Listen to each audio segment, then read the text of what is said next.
As the returning officer for the constituency of Hackney North and Stoke Newington, I hereby give notice that the total number of votes given for each candidate at the election is as follows. Diane Julie Abbott, Labour, 18,912.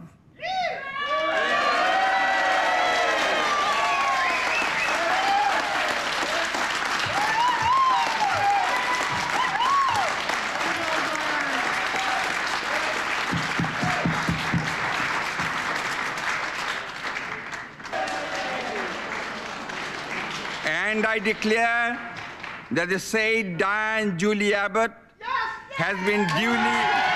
So a very good vote there for Labour. Diane Abbott becomes Britain's first black woman MP with a majority virtually unchanged over 1983. There were great fears that Miss Abbott's outspoken views would lose votes, but in fact she's held up. The Alliance are up slightly at the expense of the Conservatives.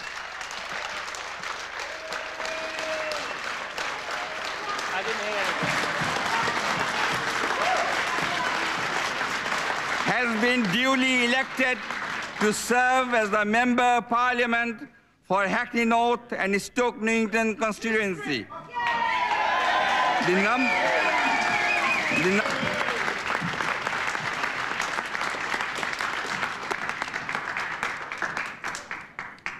I'd like to start by thanking the Mayor, Britain's first Bengali Mayor.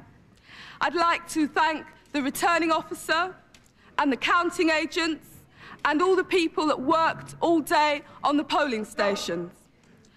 I'd also like to thank my agent, who couldn't have worked harder.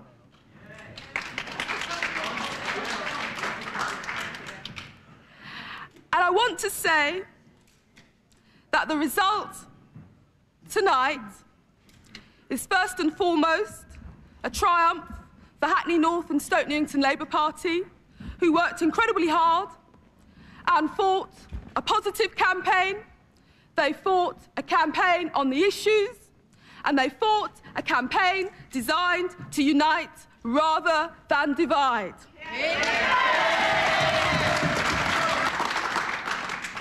I want to go on to say that the result is also a triumph for the people of Hackney North and Stoke Newington, who came together, people of all colours, of all creeds, who came together to put Hackney in the history books tonight.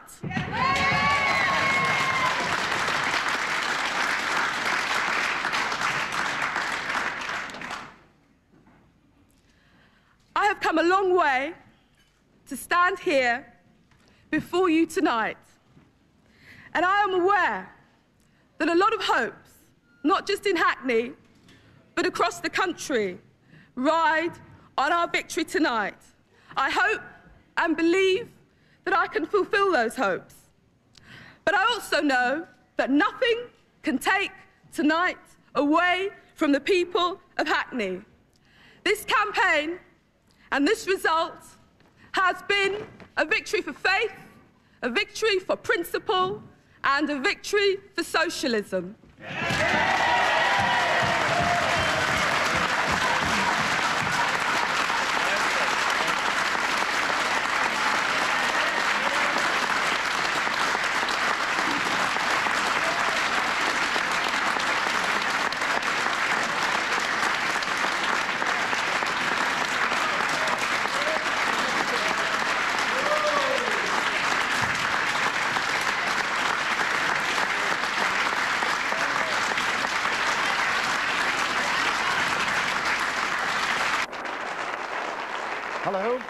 Hello, good evening and welcome to Question Time, the last of this season, for 60 minutes of cut and thrust, of wit and wisdom, in answer to topical questions from our audience here. And around the table with me, the Labour MP Diane Abbott, the first black woman to become a member of the UK Parliament. She's on the so-called hard left of the new Parliamentary Labour Party, and yesterday at the Parliamentary Labour Party's meeting, she welcomed Neil Kinnock's assurance and I quote, that Labour MPs were not expected to put their consciences into cold storage. Miss Abbott was a trainee civil servant in the Home Office, then a trade union equality officer. She is a graduate of Cambridge University in history. I think that, I mean, I'm a Hackney MP. Now, there's no getting away from it that communities in inner city London, inner city Liverpool, inner city Manchester, Scotland, Wales are facing the most terrible crisis under this government, the government which those people didn't vote for, right? And I think the whole of the Parliamentary Labour Party realises that the first priority now is to defend our people from some of the policies Mrs Thatcher has ready and waiting for them. And I think that anybody at all who engaged in warfare or internecine strife or anything which diverted from defending the people in the inner city, the poor, the sick, the elderly from this government, anybody do anything to distract from that would be criminal. We are saddled with a permanent Conservative government in this country for the rest of this century, and one of the reasons for it is Diane Abbott and people like her in the Labour Party. Can you tell? Well, now they've all finished jumping on the Labour Party's grave. First of all, Cyril Smith said that it's people like me they're going to make sure the tourists stay in, you know, till the year 2000. Let me say this.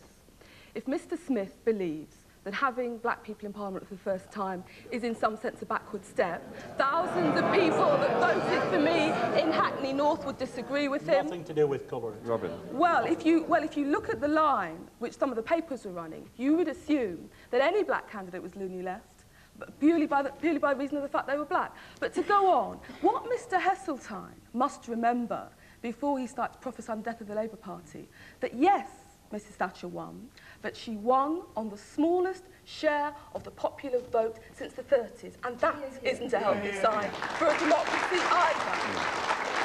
It is no good.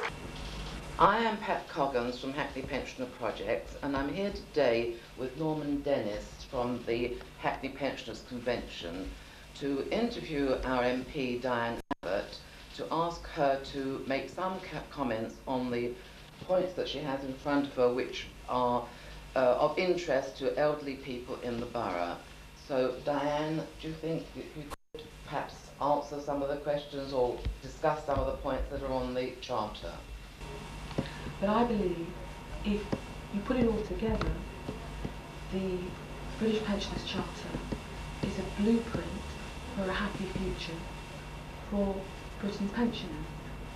And finally, what I would say is this, that we as a country have billions of pounds to spend on tax relief for millionaires and the latest rockets and so on. And I believe that we as a country should be prioritising making the money available to enable our pensioners to lead a decent life, because if so many of an earlier generation hadn't died in the Second World War, many of us wouldn't be around and be enjoying life as we do today. Yes, I know. Straightening hair. Hot comb jobby? Oh yes, I remember hairdressers are a real sort of big feature of a black woman's life. I can remember when I had my hair done for the first time, and in those days you used hot combs and they were heated up over a little sort of paraffin heater. And I went to have my hair done. It was a lady called Carol, who was a friend of my mother's, and she did it in her front room. And I would have been about, I don't know, 15. But having your hair straightened for the first time is a real rite of passage for black women. And hairdressers do seem to take up an inordinate amount of our time. A public person. But what do you dislike about being a public person? What I dislike about being a public person is the extent to which you lose your privacy, and also people close to you lose their privacy. I mean, my mother has passed away now, but I can remember times when I was in the papers and she got harassed and she got people ringing her up. And you feel bad about that, because obviously if you choose to go into public life, that's your problem. But when your family get harassed, then you feel bad about that. And also, you know, you do miss having your privacy. I mean, you know, you'll be sitting on a tube train, reading a paper, and, you know, lost in your own thoughts, and you suddenly realise that somebody's looking at you and thinking to themselves, oh, look, that's Diane Abbott. And essentially, funnily enough, I am a private person. And I miss that loss of privacy. So what do you like about London? I like living in inner London. I've always lived in inner London. And I agree with Dr. Johnson. When a man is tired of London, he's tired of life. What is it about London then? It's the energy, it's the mix, it's the fact there's always something going on. And also Londoners mind their own business. You sure? No, you're not joking. Diane Abbott, you think No, but you can walk not. in London dressed as you like, wearing what you like, and no one's going to give you a second glance. As if you're in the middle of some rural community. Everyone's talking behind their hands. I love London. You know what I mean? I think a lot of MPs can end up living in a sort of bubble because a lot of them, they've left their families behind in their constituency, so they're in London all week. So they're not really taking part in family life. And they're spending all of their day in that sort of rather ornate building. And I think being an MP can cut you off from real life. And the fact that I've got a child, the fact that I'm managing on my own, the fact that I actually live in London, I think makes me perhaps more in touch with real life than some MPs. Yeah. What about that sort of Well, the thing about Hackney, the good thing about Hackney is it's a mix.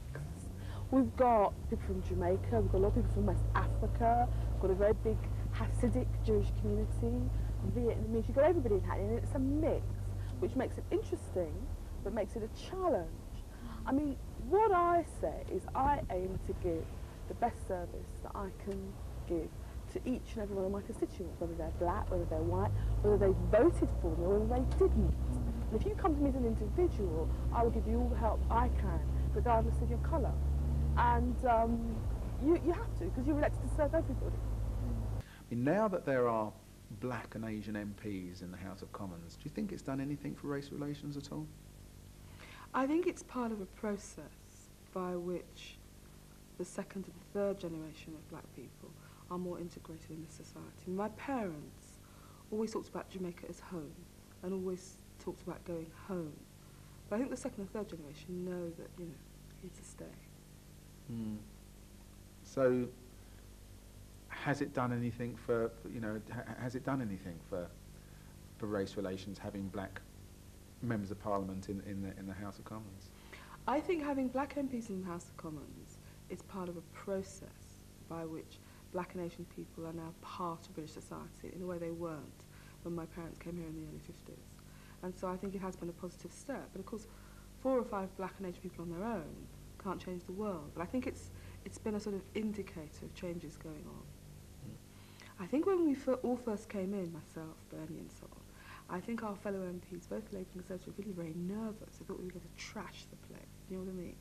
And after a little while, they realised that we were quite nice, really, and we could use a knife or a fork, and I think they've calmed down a bit now. Talking of black people and opportunities, do you think the children nowadays have, or do you think that black children nowadays have more opportunities than they did in your time? Oh, I think so.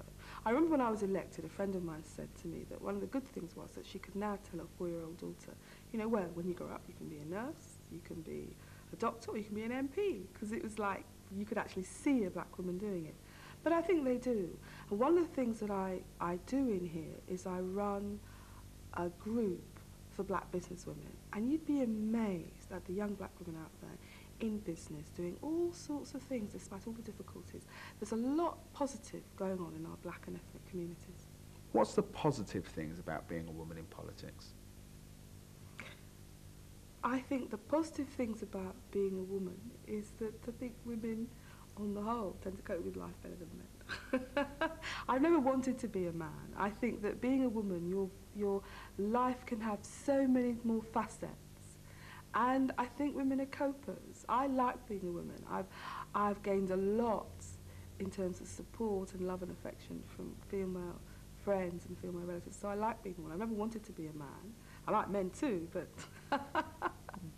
I don't see being a woman as such as being a disadvantage. I think black women in particular